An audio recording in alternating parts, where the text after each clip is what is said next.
one of the things that I am praying so hard that will make us now not even get top 4 if we are not careful. If we are not careful, our defense is not as good as we think because we have a good first 11 defense. But if we get just one injury, either Saliba or Gabriel, we are done, my friend. Reckless talk. Son of a Justin. Hey, reckless talk. But I got expensive habits. Don't step in salt.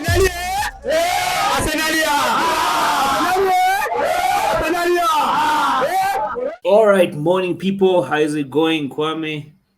Evening. How you doing on, bro? How you faring on, bro? Very good. Yeah. African Cup has started. Asian Cup. Some teams are affected. Some are not. Missing the football, but yeah, let's see how the second half of the season is going to go. Yeah, I know this. Yeah. I know this shirt I'm putting on, but it's quite controversial and quite equidistant by there from the name of the channel, Kenya Gunners. Yet I'm putting on a Ghana, putting on a Ghana jersey, but it's because our team wasn't qualified. So in the African Cup of Nations, I'm all blacks, so I'm supporting Ghana, the Black Stars. Yeah, so hoping they do well. But have you been keeping up with the African Cup of Nations? To be honest, no. The quality over the years has gone down. I only keep up with them by reading about the scores and the headlines, but I haven't even watched one game. Yeah. Well, anyway, as Arsenal, I don't think we are affected. That we're actually not even affected because Party is actually not even there. So El Neni has gone to Egypt. and Tomiyasu has gone to Asian Cup. Yeah, Tomiyasu is also going to Asian Cup. I feel like the team that has been really affected is let me see. Liverpool have lost affected. Liverpool have lost Salah. Spurs have also lost Son. They've also lost, what's this guy? This guy from is it Ivory Coast? Sa. Is it Sa? This young kid. Yeah. So anyway, listen, we are deviating from the topic. The topic today, basically, we're here to discuss why are we not scoring as Arsenal? Why is Arsenal not scoring? What's the issue? I don't think there's anything new. It's just that we've been found out. It's just, if you've looked from the beginning of the season, we were winning ugly. Yep. It's not like we started off like last season on fire. It's just that now we lost key players like Julian Timber, so we had to play a different structure to be able to accommodate the players we had. Yeah. And so I feel like the teams have just found out how, you see, because before there was no respect, they were attacking us.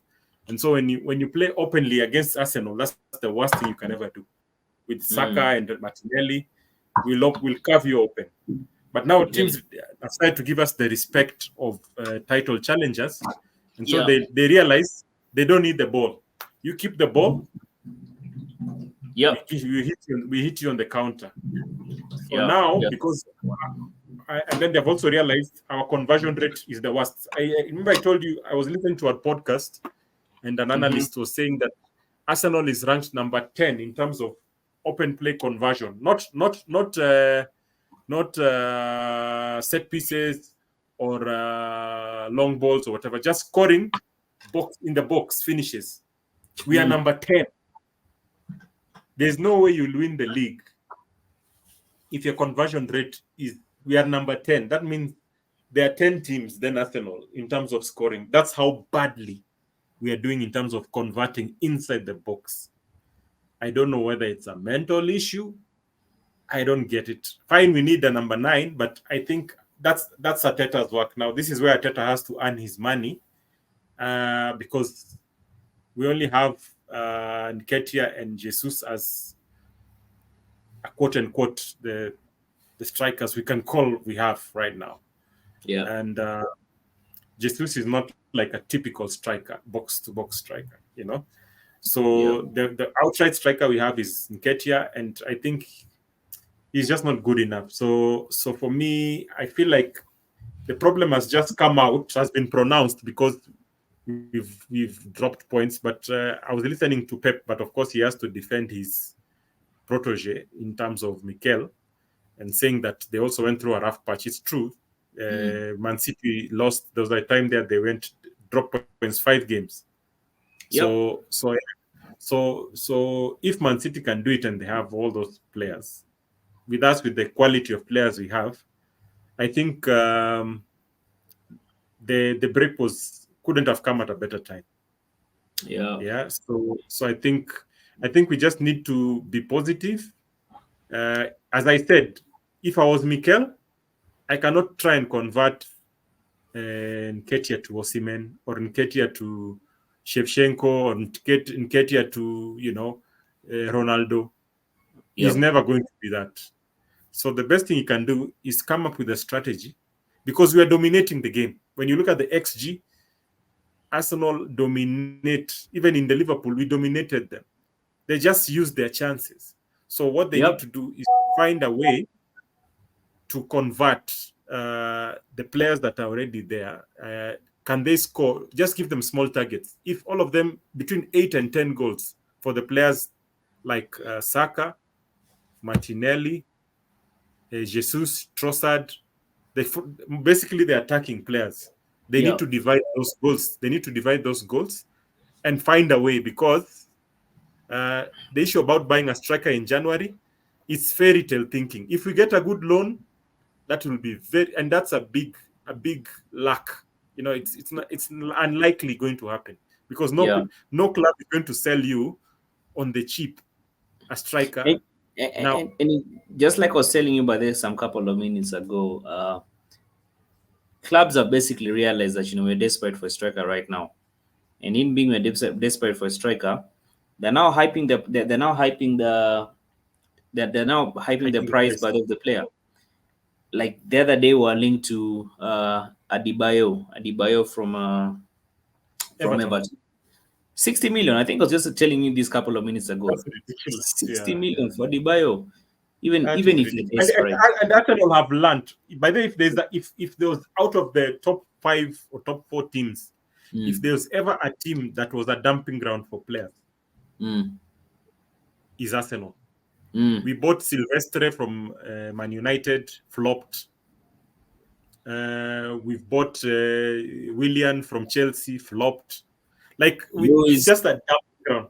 By the way, I think I've told you this. I'm just sick and tired of this Chelsea player. There's no Chelsea player we've ever bought and has just, succeeded our expectations or performed according to the expectations we have as fans. Like a player like Willian, when he was at Chelsea, he was playing very well. A player like Lewis, when he was at Chelsea, playing very well. One signing that I still don't understand why we even made that signing. To be honest, by the way, I think this is going to go down as the worst signing of this season, Kai Havertz. Let's just be clear, Kwame. By the let's just agree today. By the way, that guy is just not the it. We saw him 3 years at Chelsea. He's not worth 60 million pounds. He's not worth 60 million pounds. Not even 60, 65 million. It was actually 65 million, 5 million plus add-ons. Yeah, surely that is just down the drain. We've seen the way the guy plays. For the Liverpool game, is the guy who played as a centre forward. The guy is so slow. The guy is so lethargic. So going back to our topic today, the reason we are not scoring number one, I think maybe the change of the system because looking at last season, by the way, the weakness we had was our defense. That has been sorted this season. Yeah, our defense is actually solid. Our midfield is also okay, but the guys in the forwards, this is the same players. I mean, Martinelli. Can I scare you? Can I scare you a little bit? Yeah. One of the things that I am praying so hard that will make us now not even get top 4, if we are not careful. If we are not careful, our defense is not as good as we think, because we have a good first 11 defense. But if we get just one injury, either Saliba or Gabriel, we are done, my friend. Because remember, just one weakness, left back. where Zinchenko plays. Mm. People have found it out. Now they are just attacking from there. They are attacking from that corner. You see? Now, another thing, another scary thing. So defense, we need at least a replacement on the left back. At least when Tomiyasu comes back, if he's not injured, somehow we can manage. But left back defense. The other player that if we lose, and this is what if Arteta doesn't calculate it, and that's why I'm like, pay for Onana if you can. Is who? Declan Rice. If Declan Rice gets injured, my God. You see, when I've been watching the games, you remember that photo when Declan Rice, when we lost 2-0 to Liverpool. Yeah. And there was that part where Declan, what was that game that we played where Declan Rice was left alone? It was actually at Anfield when Trent actually missed that clear chance. Yeah, he was defending against 4 people alone, and imagine he ran back. So you can imagine, part of the reason why Arsenal gets so many injuries is because the kilometers the first 11 run is crazy. You have to do in Premier League right now is elite. It's not like before many years where we had top 5 was elite. Then the bottom ones were beer drinking. They're not eating well. They're just, like happy to be in the league, but they're not elite. Right now, all the teams, be it Brentford, be it what, are good. Like, just imagine, Burnley is at the bottom there. Burnley, you saw how they performed before they came to the Premier League. So there's no easy team. There's no easy team. So you can imagine, for me, I am honestly super worried. People have the audacity to talk badly about Declan Rice for having 1 or 2 bad games, but he's overworked. And that's the same thing that has happened to Saka, playing every single minute. And that's the thing that I feel like, I don't know whether to say it's the Mikel Arteta or the Cronkies. When we get one good player, so Declan Rice is super good, now we want to lump all the burden on him to hold the team by himself until he breaks his back. The same way we depended on Gabriel Jesus to hold the team. It's too much for one person. He got injured, the team fell apart. So there has to be at least two people in every position. But that's why I'm saying, let us pray that Declan Rice, that now we are talking about winning the league. Me, I'm more worried of even top 4 for Champions League. Because if Declan gets hurt, just like the way Julian Timber got hurt, say Declan Rice gets an ACL tear. Think about it. £100 million. He gets hurt. Why? Because he's being overworked. What are we going to do? Who can replace Declan Rice? Nobody can replace Declan Rice. So even we're thinking about winning the league. Me in my head, I'm like, are we even going to qualify for Champions League? Because because even the young kids, they have not even been tested. Find they're with the first team right now being coached to potentially start having a few minutes into the team. But we have never learned from Dortmund or the Bayer Leverkusen. So Germany is very good at nurturing young talent because we don't have the money. And right now, fine, we spent so much on Declan, but that is my fear. I don't know what your thoughts are on that. But for me, I'm feeling like we are 1 or 2 injuries away from total breakdown, like from being top 3, top 4 to back to number 5, 6. And then that's where Arteta will start having pressure for Arteta out. That's what I'm seeing. Right now, we're talking about title contention. Right now, I think the conversation needs to change from title contention to top 4.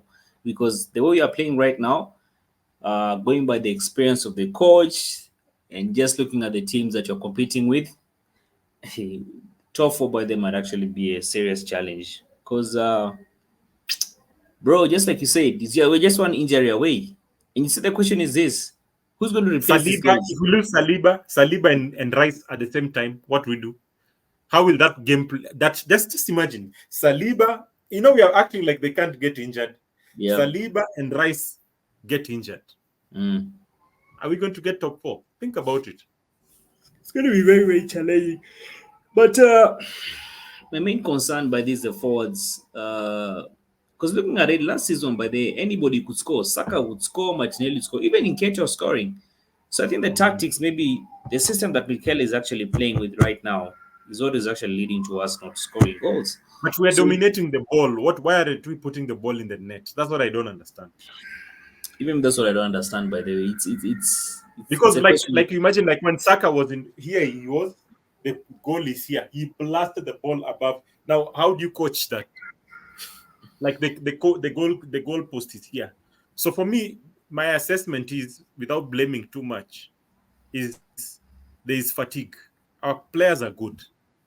Our players are good, but we are trying to do an experiment that will never work in an elite league like Premier League. You want 11 players to play three competitions and win the league. It's a joke. It's a joke. It's not possible physical. It's not physically possible, because nowadays most teams do high press, running, everything. Like there's no easy game. Beat Luton, beat Brentford, beat Nottingham Forest. There's no easy game. And then you go play the Champions League, and then you go play Carabao, and then you go play FA. That's why we struggle. And that's why I feel like the Kroenkes need to adjust. This thing of just sprinkling something nice and then keeping quiet and then I don't know how they're going to do. Just the way Chelsea found a way to maneuver. Because you see, the problem is there's also the FFP. Yeah. Financial Fair Play rules. Now, it's so tricky. You can't just splash the cash. So I don't know how they're going to do it. But if Man City maneuver, if Chelsea maneuver, if they have a way of playing around with the rules. Because I feel like the same way we are one or two players away from moving away from top four, I think we're also one or two players away from competing with Man City at a very high level. Truly. Yeah. Because I feel like the Cedrics, the El Nenis, the Nketiahs, the what else? Smith Rose, and some of these guys who are on loan, Patino and all that, 5, 6, 7, 8 players. If we sold all those 6, 7 players and got 3 world-class players like Rice, I feel like the team would be very different. And then sprinkle the youth, the Nwaneris and this other youth. Sprinkle the youth. I think that's the risky thing we need to do now. Because what's the purpose of having El Neni is now in Egypt, fine. He's been on the bench. But what's the good thing about having something shiny that you put in the shelf that you never use? Cedric, he's there for squad depth just in case. It's like we're just playing for survival, because now we're just waiting for injuries to happen to Saliba. Then now we are forced to play Cedric. Now imagine you're putting such a player under that pressure. He knows he's not playing because he's good. He's playing because we don't have a choice. The same way, if Rice gets injured, who are they going to put when he comes back? El Neni. Partey is most of the time injured. So I feel like that's what we need. I don't know. Like, I don't know. In fact, I don't know if I was in Arteta's shoes. I think he has done a very good job. I think he has outdone himself. Think about it, because you have to replace almost half the squad. Right now, we're just a point or two away from the top position. It's apart from these 5 games, we are basically like almost perfect. You see. So the only thing that we were doing is that we were surviving 1-0, 2-1s. We were not like scoring. Yep. So that's what I feel like Arteta now needs to earn his money, use his genius to see, okay, we can't buy Osimhen, we can't buy, but what can we do to motivate or to get people to support the scoring? Like if it's Gabriel Jesus, Nketiah, just motivate them, because I feel like the next expenditure will come in the summer, the proper one. So right now we just need stopgap. So even if it means getting an older player from Portugal, say Benfica or something, a 30-year-old, even if it's Benzema, just to play for between now and the end of the season. I feel that's the risky thing. We need to look for a player who can play just for the season, who's established, like Karim Benzema. I feel like the way he played for Real Madrid, if he comes to Arsenal and he just plays between now and the end of the season, just so that to give us the goals. we survive, and then now we can see how to spend the money wisely. I think that's the best. And then because right now to sell, if you're selling players right now, people are going to see you're desperate. So nobody will offer you good money. They'll tell you it's January, we don't have the money, and then the FFP is there. So it's a very tricky situation. But then again, remember the tricky situation we're talking about is also something that the average teams are experiencing. So that gives me some hope. Tottenham don't have Son. They're going to struggle, right? Chelsea have been struggling. The margins are big. So for me, I feel like Man City could run away with it, but we need to be careful so that we don't miss on top 4. But Man City, based on the way the league is right now and the injuries and everything, Man City could run away with this thing. But it is an opportunity for us to get as many points as possible so that when Son comes back to Tottenham, when Chelsea finds its groove, when these other teams, the spoilers, the Nottingham Forest and the Brentfords and all that gain form, we already have such a big gap. Yeah, because we had already, because that's what I feel needs to happen. Because I don't envy Mikel's job. I know it's easy to speak as a fan, but even you think about it, if you're told to try and fix that, I mean, I don't know. What, in your opinion, how do we get the goals? Just try and how do we get the goals, and how do you solve this problem now for January transfer window? What I think you can do basically, if we somehow, because even Mourinho said this, one of the best coaches right now in the Premier League is Mikel. Mikel is able to change a structure in the middle of a game. Yeah. So I feel like what basically needs to do, he needs to find a way of unlocking Sake and unlocking Martinelli the way he unlocked him last season, with a system that he probably played last season. Basically, approach different games with different approaches. That's what I think you can do. The other solution, probably maybe get a striker, because but that is, if we're to get a striker, we're not talking about a world-class striker. We're not talking about those Siemens. We're not talking about Tony. Just at least get somebody who can just get the ball at the back of the net, because that is just the toughest thing. Oh, bro, I'm watching actually Everton versus Aston Villa. Anyway, listen. Who scored? Almost scored. Missed a clear opportunity. Oh man. Still 0-0. Still nil. But this guy. By the Anyway, Anyway, let me end this conversation. Thank you for pulling up. I think in a week's time, by there, we'll be meeting up with Crystal Palace. Yeah, let's just pray that the guys in Dubai, I don't know what they're working on, but let's hope what Mikel is cooking, they'll come back rejuvenated to give us a good run. Yeah, 100%. Anyway, you guys let us know in the comment section. Kwame, I'll be seeing you on the next one. Cheers, bro. All right, cheers.